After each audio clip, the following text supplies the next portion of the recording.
αυτές οι φωτογραφίες, εγώ έχω πιο ωραίες. Δεν νομίζω, βγάζω καλύτερες.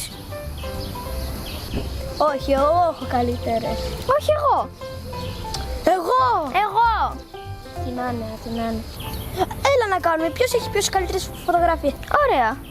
Εγώ θα κάνω selfie και εσύ. Εντάξει. Και οι συνδρομητές θα γράψουν ποιοι έχουν πιο ωραίες φωτογραφίες. Ναι. Ωραία, πάμε.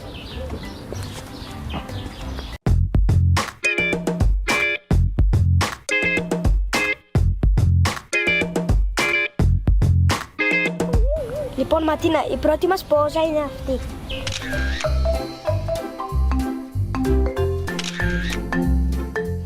Κοίτα, Ματίνα, η φωτογραφία μου. Εντάξει, καλή είναι. Κάτσε να δεις τη δική μου τώρα.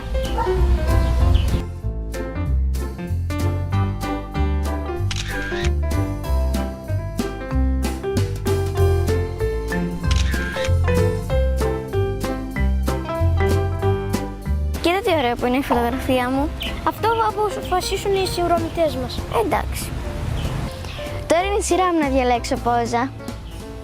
Εντάξει, διάλεξε μία πόζα.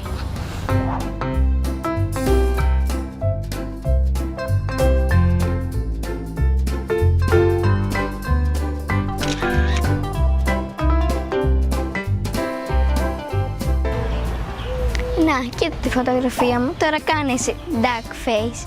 Duck face. Εγώ να κάνω duck face.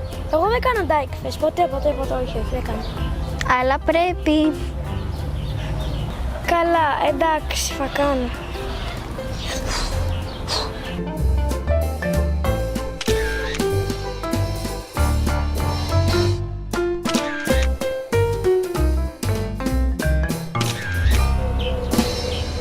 Να, κοίτα, βλέπεις πόσο ωραία είναι. Αυτό δεν το αποφασίζουμε εμείς, το αποφασίζουν οι θεατές. Α, ναι, το ξέχασα. Τώρα ας κάνουμε κάτι άλλο. Φημωμένες φάτσες. Α, καλά, εντάξει.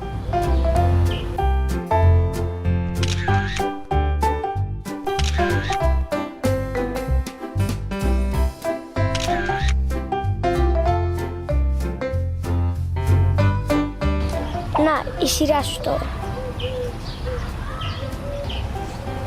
Πανεύκολο.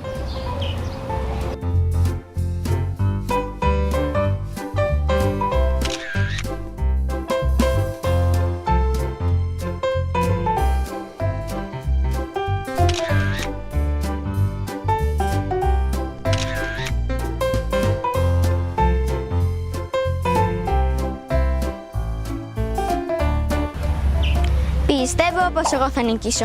Ναι, καλά, εγώ μόνο εγώ. Και πάλι δεν το κανονίζουμε εμείς, οι θεάτες. Κρίμα. Καταλάβατε, κάναμε ένα αγώνα ποιος θα νικήσει και εσείς πρέπει να πείτε κάτω από αυτό το βίντεο ή στο Instagram ποιος νομίζετε ότι έχει και τις καλύτερες φωτογραφίες. Θα μπείτε στο Instagram και θα γράψετε αστεράκια official και θα μπείτε εκεί και θα γράψετε στα σχόλια ποιος νίκησε από εμάς, εγώ ή η Ματίνα. Βάλτε like, κάντε εγγραφή στο κανάλι μας Και πατήστε το κουδουνάκι, το καμπανάκι. για να μην χάσετε ούτε ένα βιντεάκι και γεια! Γεια σας!